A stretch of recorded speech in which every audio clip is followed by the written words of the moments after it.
Muito bem. Então, avançando na 18.9, a gente tem agora a seção denominada calor e trabalho. E para a gente estudar o calor e o trabalho, a relação entre calor e trabalho, a gente começa com essa figurinha aqui, que vai nos guiar aqui durante toda essa sessão. Então, o que vem essa brincadeira?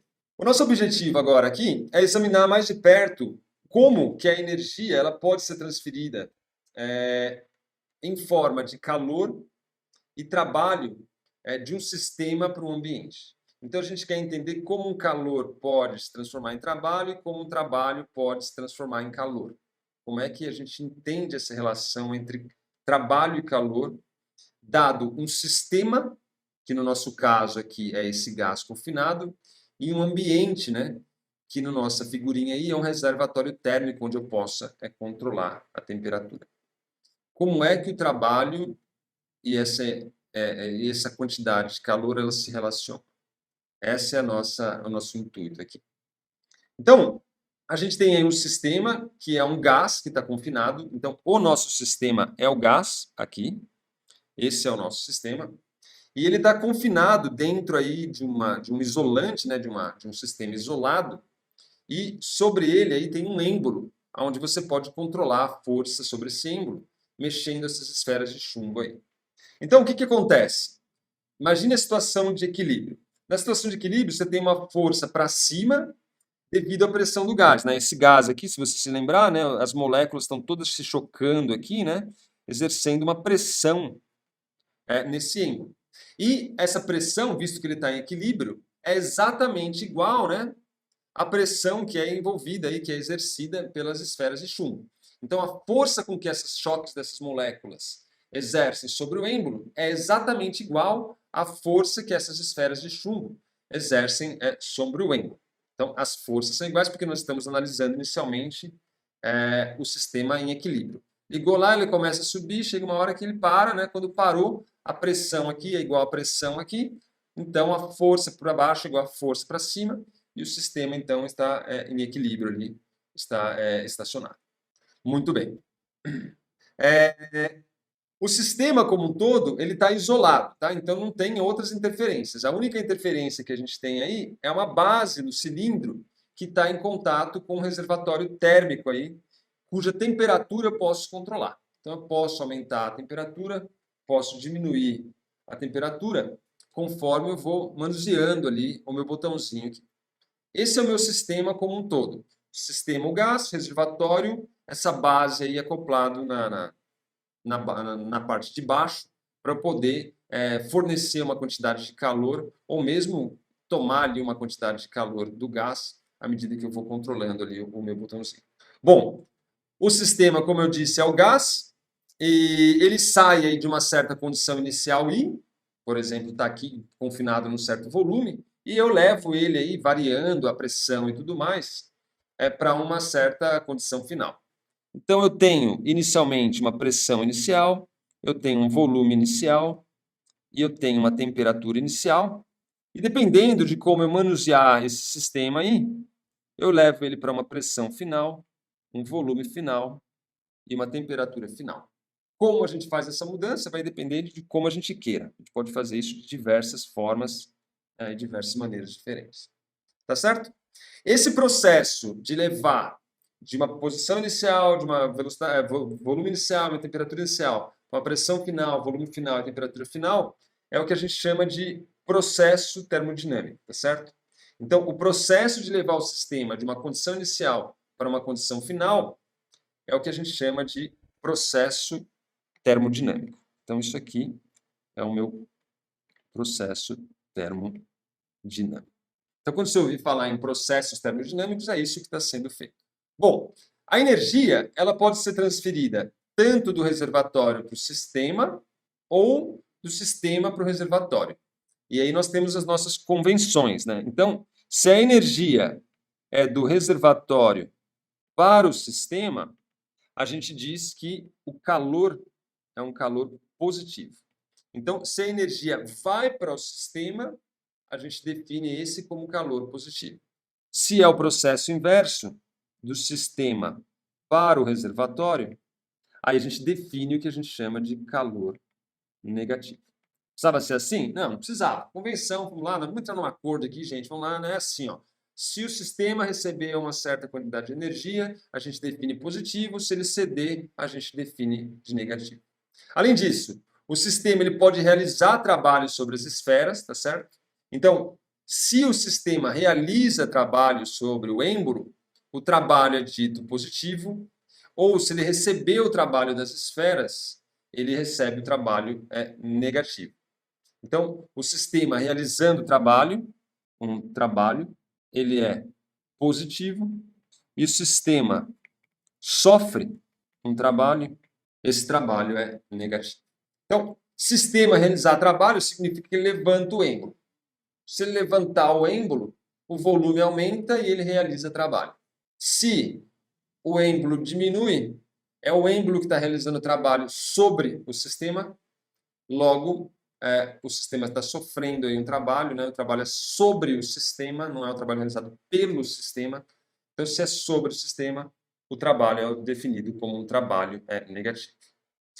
Aqui, nesses processos, a gente vai assumir que eles são todos feitos bem devagarzinho, tá certo?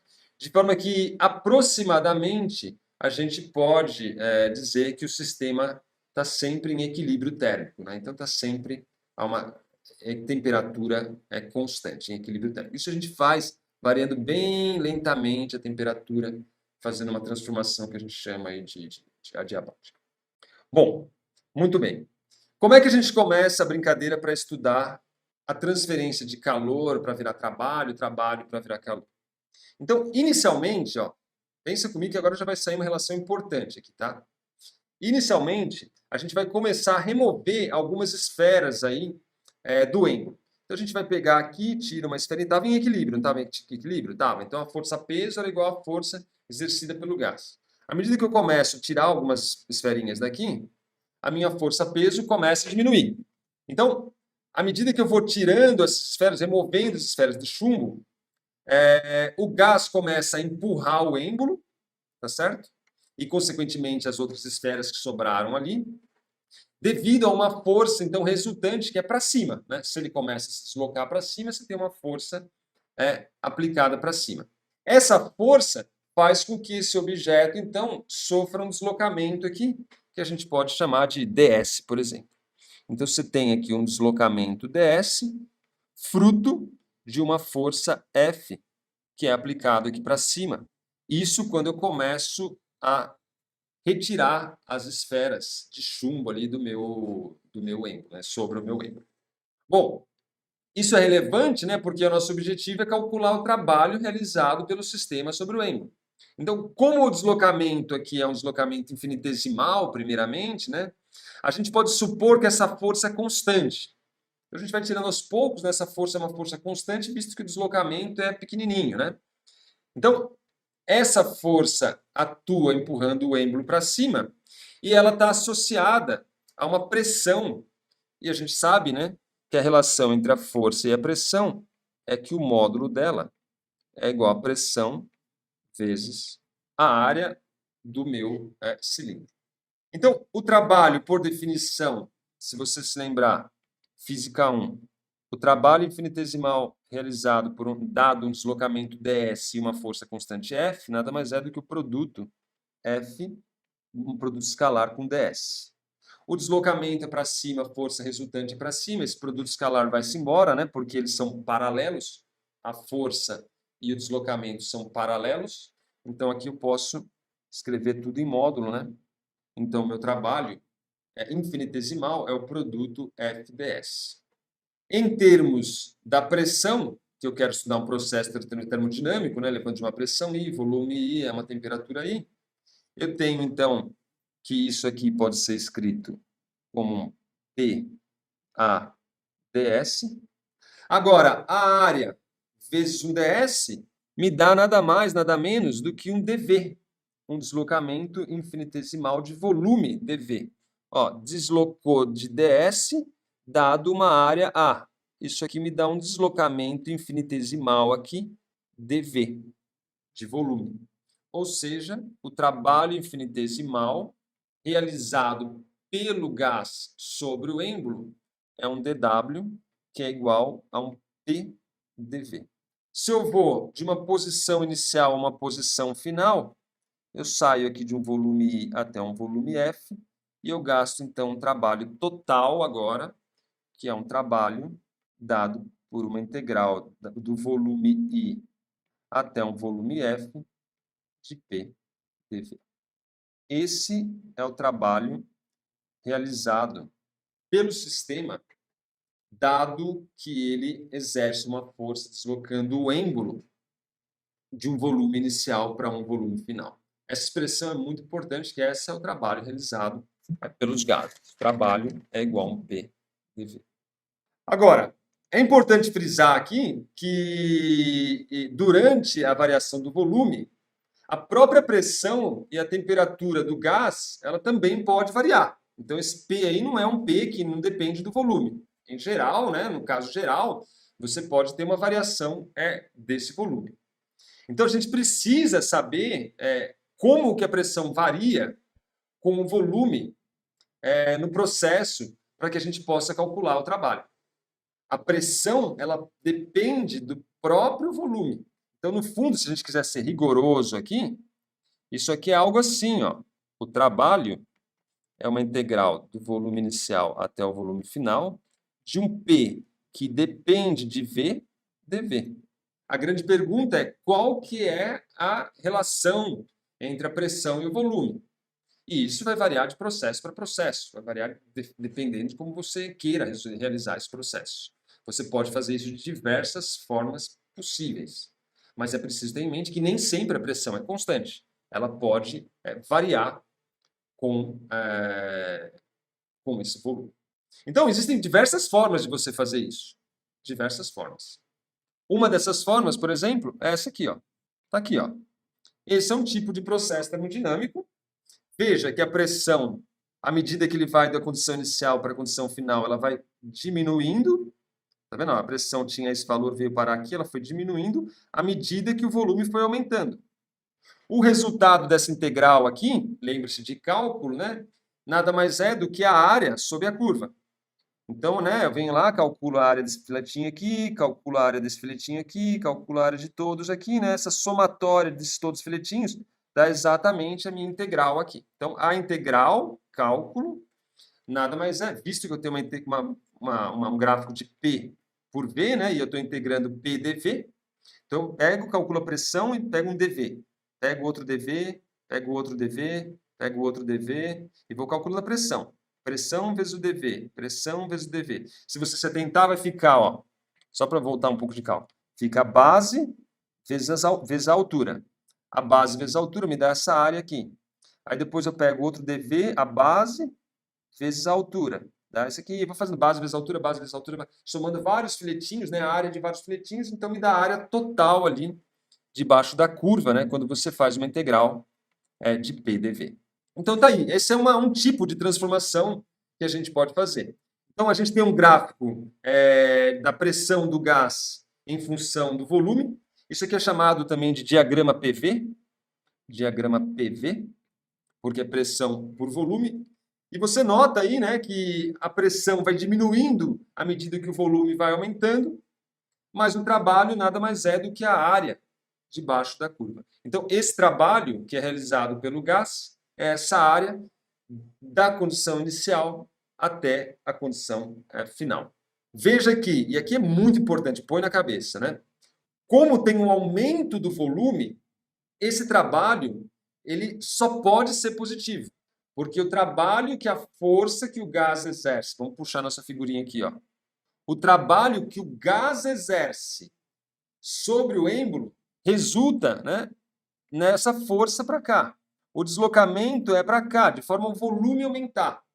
Então, o trabalho realizado pelo sistema, ele é sempre positivo se o volume aumenta. Vou repetir. O trabalho realizado pelo sistema, ele é sempre positivo se o volume aumenta. Então, para você saber, o trabalho é positivo ou negativo? O volume aumentou ou diminuiu? O volume aumentou. Se o volume aumentou, o trabalho realizado pelo gás confinado é positivo, né? Porque ele faz uma força no sentido do deslocamento, logo você tem aí o trabalho do sistema positivo. Se o volume diminui, o que acontece? Significa que a força é para baixo, né? Desculpa, o deslocamento é para baixo, apesar da força do sistema ser para cima, só que ela não consegue compensar a força resultante. Então, o trabalho do sistema é antiparalelo, o volume diminui. O trabalho é realizado sobre o sistema, o volume diminuiu, o trabalho é negativo.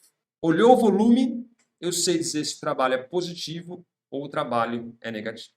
Agora, com essa observação, a gente tira um resultado relevante. Ó. Vamos olhar uma outra transformação. Por exemplo, pois não, Professor, pode desculpa, o senhor falar. poderia repetir o volume, se o volume aumenta? Se o volume aumenta, o trabalho realizado pelo sistema é sempre positivo. É sempre, porque daí é sempre um trabalho realizado pelo gás. Porque pensa só, à medida que eu começo a tirar essas bolinhas daqui, o gás começa a empurrar o êmbolo. E aí a força é no sentido do deslocamento. Logo, o trabalho é positivo. Por quê? Porque o F, produto escalar com ds, é o módulo de F, módulo de ds, vezes o ângulo entre os dois vetores, que no caso é zero, é o cosseno do ângulo, né? Como o ângulo é zero, então dá um número mais 1, porque o cosseno de zero é 1. Agora, se o volume diminui, o deslocamento agora é para cá. Apesar da força do gás ainda ser para cá. Mas o deslocamento agora acaba sendo contrário à força exercida pelo sistema, que é a força exercida pelo gás. Então, agora o ângulo entre F e ds é de 180 graus. De forma que quando eu pego o produto escalar de F e ds, eu tenho módulo de F, módulo de ds, e o cosseno de 180 agora, quando o volume diminui. Isso aqui dá menos 1. Então, o trabalho é negativo. Então, o volume aumentou, trabalho é positivo. Até põe aqui, ó, ΔV maior que zero implica trabalho maior que zero. ΔV menor do que zero implica trabalho menor do que zero. E ainda digo mais, ΔV igual a zero implica trabalho igual a zero. Basta você olhar, né, a definição. Ó. Se não tem variação de volume, o trabalho é zero. Essa que é a brincadeira. E isso é importante, porque aí você vai entender quando o trabalho é positivo e quando o trabalho é negativo. Você olha o diagrama PV e vê o que está acontecendo aqui. O volume está aumentando. Positivo, trabalho realizado sobre o sistema. O volume está diminuindo. Negativo, o trabalho realizado pelo sistema. Beleza? Muito bem. Agora, ó, o que isso traz de informação relevante? Se eu sair dessa condição inicial e vier para a mesma condição final, igual nesse processo aqui, porém, usando uma outra trajetória, por exemplo, essa trajetória aqui, o que eu observo é que o trabalho é maior, porque a área sobre a curva aqui, ó, é maior. Então, para levar de uma condição inicial para uma condição final, vai depender, o trabalho vai depender do processo em si. Põe na cabeça isso aí. O trabalho não vai depender só da condição inicial e da condição final do processo termodinâmico. O trabalho vai depender do processo em si. Se eu pegar e fizer um processo assim, ó, eu tenho muito mais trabalho para realizar, apesar da condição inicial e da condição final ser a mesma. O trabalho no processo termodinâmico, ele depende da trajetória. Então, esse caso aí acontece como é que a gente pode fazer esse tipo de processo aqui? Então, aqui, a gente faz primeiro um processo a pressão constante, o que significa que o número de esferas sobre o êmbolo ele é constante, porque a gente não está variando o número, a força-peso, né? Então, se a força-peso e a pressão é igual, então ele está fixo. O aumento de volume ele é conseguido aumentando lentamente a temperatura, então você vai aumentando a temperatura bem devagar, de forma a manter a pressão constante, porém você vai deixando eles mais energizados, e isso vai então aumentando o volume lentamente, né, mantendo a pressão constante. Então esse aumento da temperatura faz com que o gás exerça sobre o êmbolo uma força a fim de empurrar ele para cima, tá certo? Aumenta a força que o gás exerce sobre esse êmbolo, empurrando ele para cima, mas isso bem lentamente, né? Então é algo bem lento. Aí, como o volume aumenta, o trabalho realizado pelo gás é positivo, né? como de esperar. Agora, o calor é depois que é absorvido pelo sistema a partir do reservatório térmico, quando a temperatura vai aumentando lentamente, também é um calor positivo, porque é um calor fornecido ao sistema. Então, eu forneço uma quantidade de calor, aumentando lentamente a temperatura, e faço com que essa pressão, então, permaneça constante à medida que eu vou levantando o êmbolo. Esse processo tem que ser feito bem lentamente para que se mantenha a pressão constante durante todo o processo. Isso vai me levar de I até A. Agora eu faço um processo de A até F, mantendo o volume constante. Então, o que eu faço? Eu travo o êmbolo, enfio um prego no êmbolo, travo ele de forma a ele não se movimentar mais, ponho ele constante ali, a volume constante, e agora, então, eu começo a diminuir a temperatura do reservatório. Então, eu vou diminuindo, diminuindo, diminuindo. O resultado é esse tipo de processo aqui. E a quantidade de energia que eu gastei para fazer isso é maior do que nesse processo aqui. Ou seja, põe na cabeça desde já. O trabalho depende do processo, não só da condição inicial e da condição final. Ele depende da trajetória. O trabalho aqui global nesse processo IAF, ele é maior do que nesse processo aqui. Mas você pode ir mais além ainda. Você pode pegar um outro tipo de processo. Eu vou diminuir esses dois aqui só para colocar um terceiro caso, que é esse caso aqui, ó. Agora, novamente, eu estou indo do mesma condição inicial para a condição final, porém, o trabalho agora é um trabalho muito menor. Então, eu pego, diminuo primeiro o volume, diminuo primeiro a pressão, mantendo o volume constante, e depois eu vou ali, com a pressão constante, vou aumentando a temperatura vagarosamente, fazendo com que o volume agora vá aumentando à medida que eu vou aumentando levemente a temperatura bem devagar do meu reservatório, mantendo a pressão constante. Nesse caso, saí da mesma condição inicial, fui para a condição final, porém com o trabalho muito menor. O trabalho realizado pelo sistema é muito menor. Nesse caso aqui, novamente, uma quantidade de calor aí, ela é fornecida para o sistema. E não necessariamente é a mesma quantidade de calor que é fornecido nesse processo aqui, ou mesmo nesse processo aqui. Em suma, o que vocês precisam sair daqui sabendo já, velho, já. O calor e o trabalho são grandezas dependentes da trajetória. Isso aqui tenha em mente, tá? Em processos termodinâmicos, o trabalho e o calor são grandezas que dependem da trajetória. Se você quiser outro exemplo de outro processo, a gente pode ainda fazer algo um pouco diferente. Algo como esse aqui. Vou pegar os dois de uma vez. Deixa eu ver onde eu vou fazer. Vou colar aqui mesmo.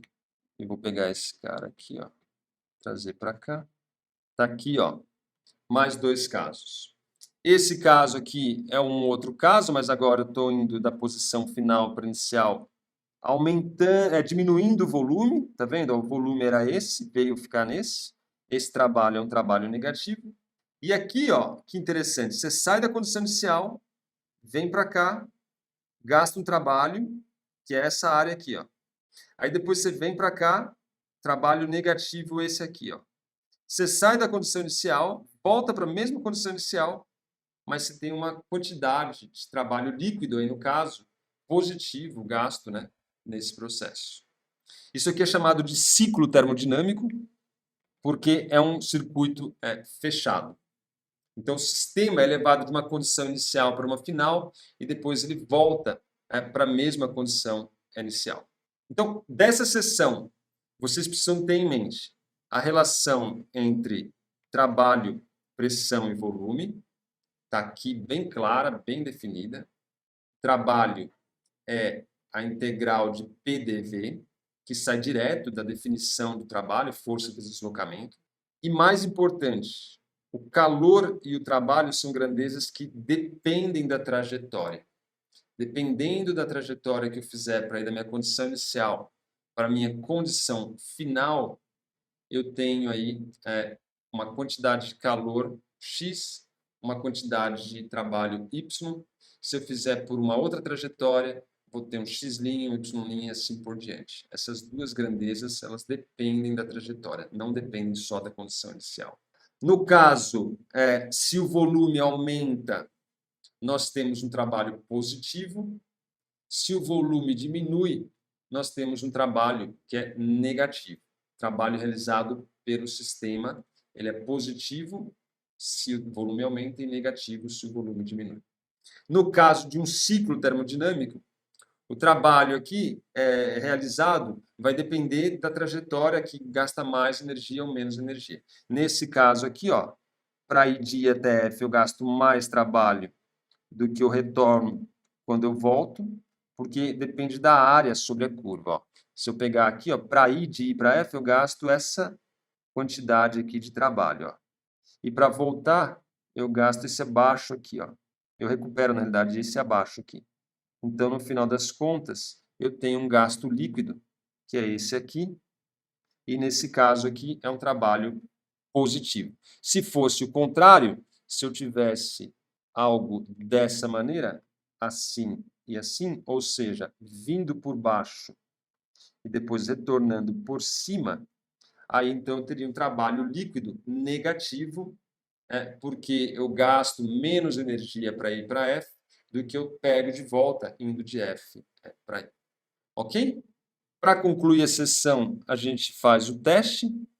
Então, eu trago aqui o teste 4, tá aí.